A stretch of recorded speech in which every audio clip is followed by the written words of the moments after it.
안녕하세요. 열정의 남자입니다. 자, 오늘 설명드릴 재건축 단지는 풍납동에 있는 풍납미성 재건축 아파트 단지입니다. 자, 이 아파트 같은 경우는 이제 풍납토성 안에 있어가지고 문화재보호법 영향을 받아서 재건축이 쉽지가 않았는데 요번에 재건축이 가능하게 됐습니다. 여기 한강변에 있고요. 그리고 세대 수가 좀 그렇게 많지가 않은 게 단점 중에 하나라고 볼 수 있습니다. 그래도 한강변에 있기 때문에 요 조감도를 보면 아시겠지만 그래도 뭐 그 한강뷰가 잘 나오게끔 아파트 단지를 이제 배치를 하겠죠.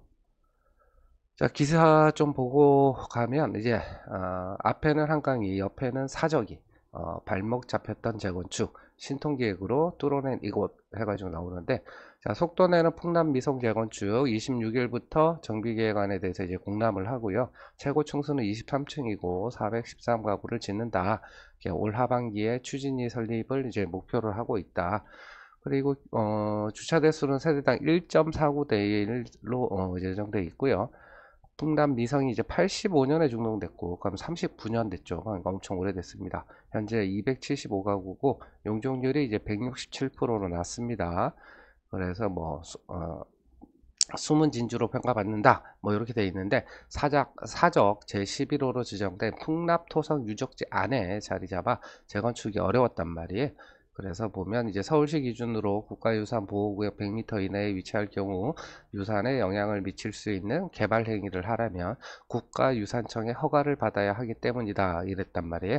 그래서 지난해 그러니까 24년 7월에 국가유산청으로부터 풍납토성 일대 아파트 중 처음으로 정비계획을 이제 받으면서 재건축길이 열렸다. 대신 풍납 미성은 아파트 착공 전에 매장 유산에 대해서 시굴 조사를 이제 할 예정이라고 합니다. 그래서 뭐 만약에 문화재가 발굴되면 이제 발굴이 다 이제 재건축 사업이 좀 딜레이 되는 그런 상황이 오겠죠.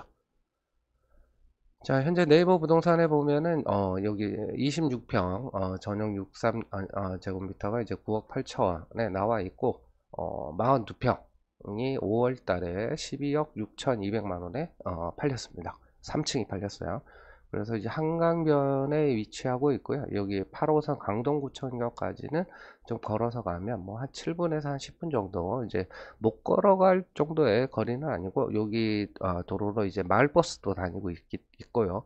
예, 요 도로가 이제 그 벚꽃철에 벚꽃이 굉장히 이쁜 그런 곳 중에 하나고 이제 여기로 이제 저기 요로 가면은 이제 한강으로 가기 이제 길도 어, 그 지하도로로 한강이 연결되어 있기 때문에 한강 접근성도 굉장히 좋은 곳 중에 하나다.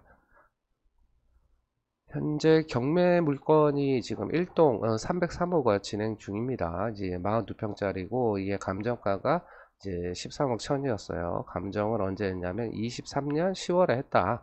그래서 쭉 6차례 됩니다. 근데 한 사람이 9억 4,600 썼다가 돈을 안 냈죠. 네, 그 이유를 이제 알면 됩니다. 이게 봤더니 임차인이 있는데 전입이나 뭐 이런 건 없고 9억이랍니다. 근데 등기부를 보니까 전세권 설정을 해가지고 이제 9억에 전세권 설정을 했다.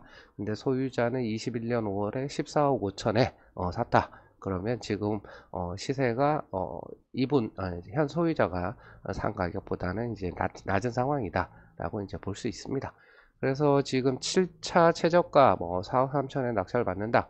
그러면 전세 보증금 9억을 인수를 해야 되기 때문에 그러면 13억 3천 정도 로 이제 보이고 그 정도면은 지금 어 뭐 보자 42평 중간층이 13억이니까 시세 정도 된다. 그러면 이제 여기서 이제 한 번 더 유찰이 될 가능성이 매우 높겠죠. 자, 그리고 이제 대지지분을 보게 되면 이제 세대수는 275세대고요. 세대당 평균 대지지분은 21.5평으로 이제 많은 축에 속하는데 용도 지역이 2종이다 보니까 이제 상대적으로 이제 용적률을 이제 250%까지밖에 못 올리잖아요. 그러면 이제 3종보다는 이제 일반 분양이 상대적으로 많이 적겠죠. 그래서 26평이 대지집은 13.67평이고 36평이 18.8평, 42평이 21.99평 이렇게 가지고 있습니다. 그게 만약 3종이었다면은 사업성이 굉장히 좋지만 2종이기 때문에 상대적으로 낮다. 자, 정비구역은 이렇게 되어 있고요. 그리고 뭐 일부 기부 체납이나 이런 것들은 그렇게 많이 하지 않고 공원도 현재 계획에 없습니다.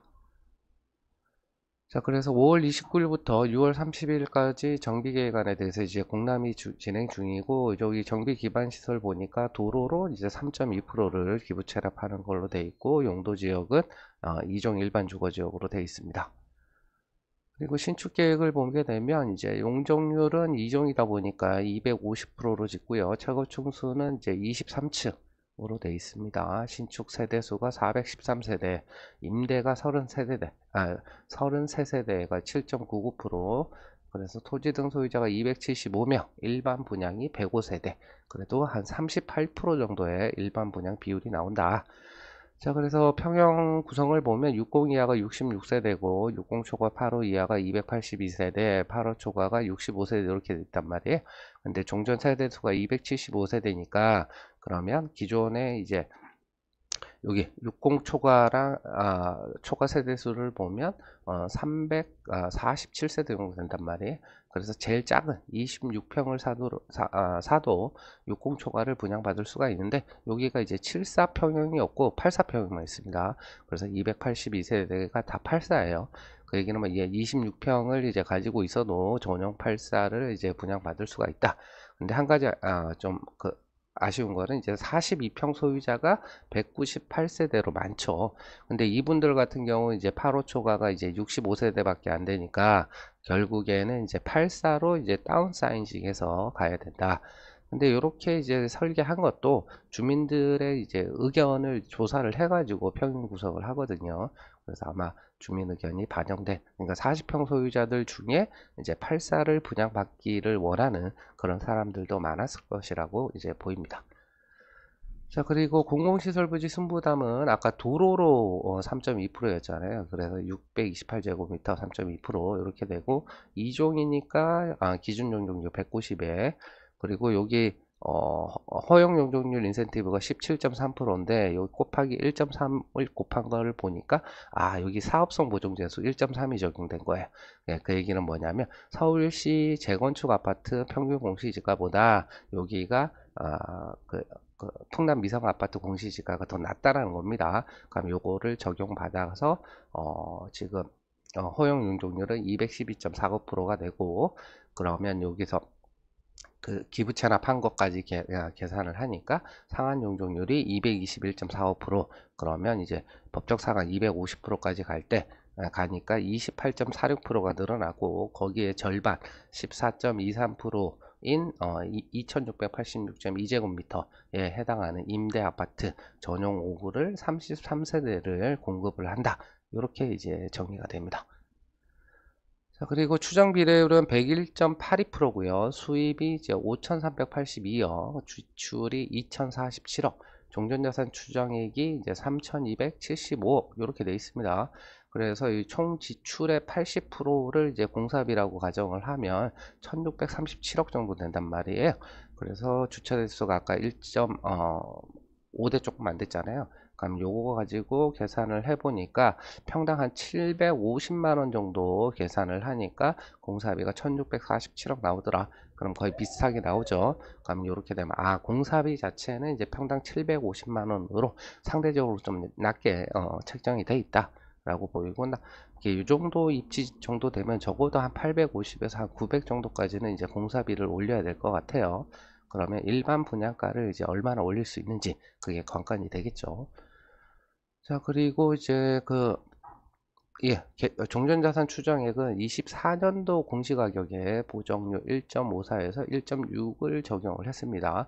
그래서 26평이 9억 6,900, 36평이 10억 9,800, 그 다음에 42평이 12억 3,200으로 추정을 했습니다. 그리고 조합원 분양가를 보면 이제 5구 25평이 10억 2,400, 84 33평이 13억, 그 다음에 112 45평이 16억 2,300, 이렇게 이제 추정을 했고, 그래서 각 평형별 분담금을 보게 되면 내가 26평을 가지고 있어도 5구나 이제 84도 이제 분양받을 수가 있단 말이에요. 근데 5구를 신청하면은 이제 3,700만 원 정도 분담금을 내면 되고요. 84를 신청하게 되면 3억 1천 정도 분담금을 내면 된다. 그리고 36평 소유자는 이제 뭐 5구도 할 수 있지만 대부분 이제 84를 신청을 하게 되겠죠. 그러면 한 1억 8천 정도 분담금을 낸다. 근데 42평 소유자 같은 경우는 112는 일부 가고 나머지는 다 이제 84를 받아야 되는 상황이잖아요. 그래서 42평 소유자가 84를 신청하면 4,600만 원 정도 분담금을 내게 되겠고, 그다음에 45평 전용 112를 신청을 하면 3억 6,800만 원 정도 분담금을 내면 된다. 이렇게 이제 정리가 됩니다. 자, 그래서 결국엔 이제 공사비가 750에서 결국엔 이제 올려야 될 거예요. 최소한 이제 850 혹은 한 900 이렇게 이제 올려야 될 거란 말이에요. 근데 일반 분양가를 이제 올릴 수 있는지 한번 좀 살펴보면 지금 조합원 분양가가 이제 84가 13억으로 돼 있잖아요. 그러면 아마 일반 분양가에 대충 한 10% 정도 다운시킨 그 가격 정도로 잡았을 거라고 보면 결국 이제 전용 84의 일반 분양가는 대충 한 15억대, 15억, 16억대 정도로 책정하지 않았을까라고 보고, 그러면 이제 분양가를 어느 정도 이제 올릴 수 있는 여지가 충분히 있게 되죠. 이제 그렇게 보게 되면 이 공사비 증액분 같은 경우는 어느 정도 저 충당을 이제 할 수 있는 그런 상황이 되지 않나라는 생각이 됩니다. 그리고 뭐 다른 데랑 똑같이 이주비 이자, 분담금 이자, 그다음에 재건축 부담금은 이제 조합원들이 이제 별도로 이제 부담을 해야 되는 그런 상황이다라고 이제 보면 됩니다. 그래서 이제 아까 그 경매 물건 같은 경우 지금 전세 9억을 안으면 9억을 안고 지금 4억 3천이 4억 3천이 저기 최저가란 말이에요. 만약 이렇게 낙찰 받으면 이제 전세 9억을 안으니까 13억 이제 3천 주고 이렇게 사는 거게 되겠죠. 그러면 만약에 이제 전용 112를 이제 분양 신청을 하게 되면 3억 7천 정도 분담금을 내야 되고, 그 다음에 플러스 이제 그 이주비하고 중도금이자 이 정도는 대충 봐도 한 1억 정도는 부담을 해야 될 것 같고, 재건축 부담금 같은 경우는 그렇게 많이 이제 부담을 하지는 할 것 같지는 않고요. 그 다음에 장기 보유 해가지고 감경까지 받으면 뭐 많아야 한 5천에서 한 1억 정도 선에서 이제 방어가 되지 않을까라고 봅니다.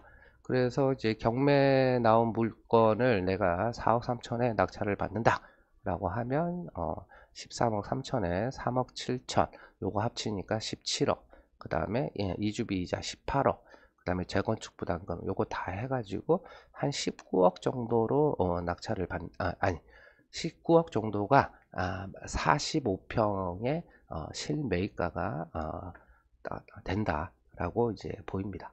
근데 만약에 그거를 13억 3천에 받아서 내가 이제 84를 분양 신청을 한다. 그러면 42평에서 이제 84를 받으면 이제 4,600이잖아요.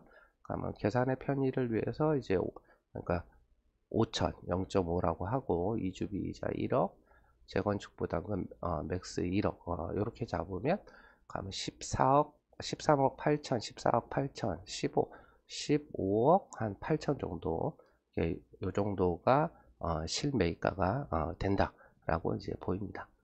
자, 그래서 이제 요게 이제 가장 큰 문제는 이제 그 뭐 철거해가지고 문화재 발굴했는데 문화재가 굉장히 중요한 게 탁 튀어나온다.